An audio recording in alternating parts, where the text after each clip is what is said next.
არსებობს კვლევები, სადაც აბორტს გადარჩენილი ბავშვები არიან ძალიან აგრესიულები მშობლების მიმართ, დედის მიმართ, არენდობა, იმიტომ რომ ნდობა ყალიბდება წლამდე, ხო? სამყაროსადმი და მან იცის რომ მას კლავდნენ. ახლა საიდან იცის, არ იცის, მაგრამ იცის და ამიტომ არა აქ ნდობა და შესაბამისად არის ძალიან აგრესიული და თითქოს დასჯის სურვილი მოთხოვნილება უჩნდება მისი.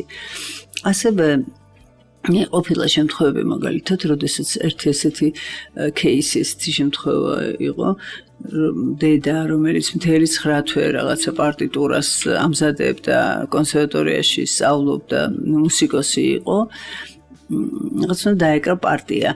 და მისი შვილიც გამოვიდა მუსიკოსი ეს და ჩვეულებრივ მერე იყო დირიჟორი და ერთხელ მას მოუტანეს რაღაცა პარტიტურა, რომელიც რო დახედა იცოდა, უკვე იცოდა და თვითონაც გაუკვირდა, იმიტომ რომ ეს მისთვის იმდენად ნაცნობი იყო და მოსახლე დედას რო კითხა, აღმოჩნდა რომ ზუსტად ამას მეცადინეობდა დედა დიდი ხნის განმავლობაში.